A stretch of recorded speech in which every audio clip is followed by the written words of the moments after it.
In this video, I'll show you how to create a lost customers alert and a lost customers favorite. We'll start by going to the sales database. And there are several ways that you can do this. I'll show you the easiest one to start. So we're going to click on the period dropdown and we'll say year to date for this first one. So year to date, we'll select a customer dimension. I'm going to choose customer shipped to. And then the variance mode is the mode we'll want for this first one. So click on the mode dropdown and choose variance. So with variance, now we're seeing current year to date and previous year to date. And what we want to see is any customer who has purchased in the previous year, but not in the current year. And the easiest way to do that is a right click. So somewhere in the white, not in the gray part up here, we're going to right click in the previous column. And we're going to say, show me anything that was greater than 0, meaning any purchases.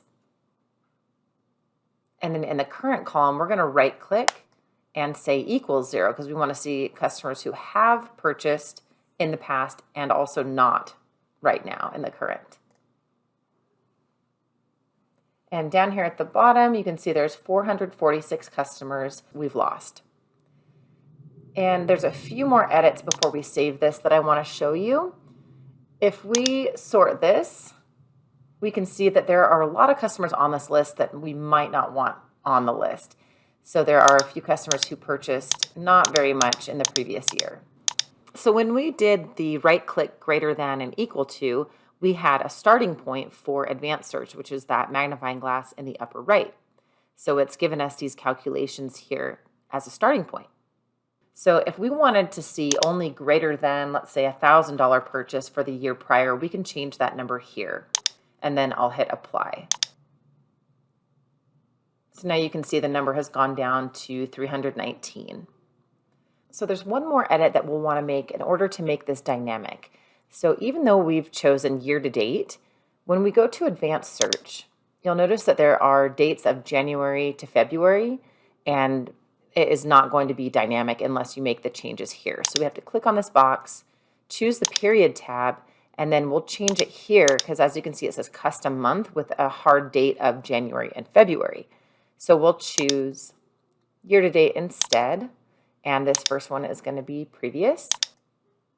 Hit apply. And then year to date here also, period tab. And we're going to leave this one as current. Hit apply. And then apply. So now this is where we want it to be. It will be dynamic. So when we move into the next month, it will still be year to date. And you have a few options. So on the upper right, the star button, you can either save it as a favorite, you can add it to a dashboard, or you can create an alert. So before we create an alert, I'll go to the charts button here and I'll select summary. And I'm going to leave this as count. That's going to be the default. And I do want to see the count of the number of customers who are on that list. And then I think anything from 1 to a lot, it should be red. So I'm going to leave that as red. And now I'll create the alert from there. And once you create the alert, you can also choose the different colors here, just like I did earlier. And you can just create, or you can create and subscribe. And if you create and subscribe, that will give you the option to have this report emailed to you with an attachment of one of these file types. And it will allow you to choose the frequency.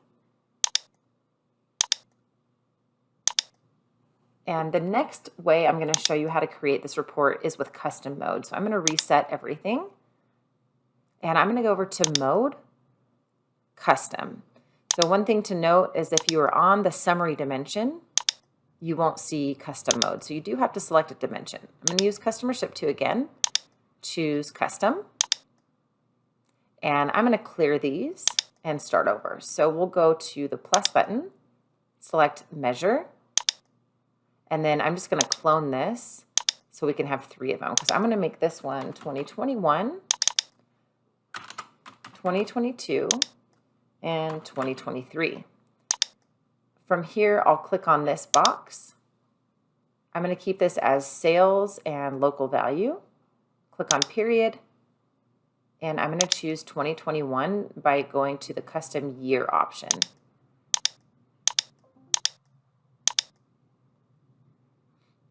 You can leave it as 2021, or you can offset it if you'd rather this be from 2 years ago. I'm going to leave it as 2021.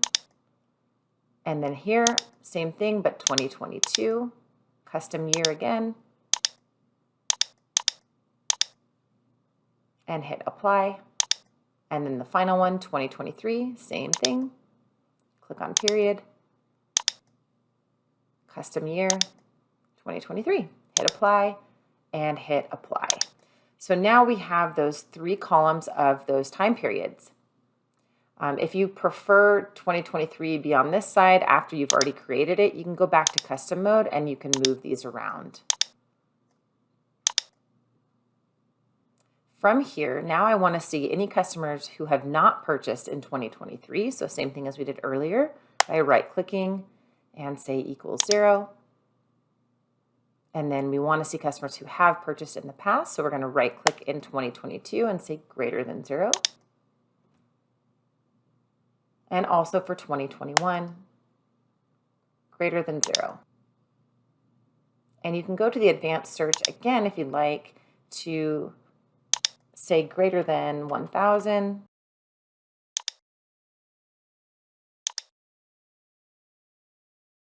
And I'm just going to double check in these boxes to make sure that our selections are staying current by clicking on that, period, and it is 2021. So we're all good to go and hit apply.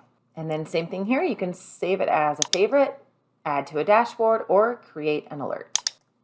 And these are your lost customers for 2023.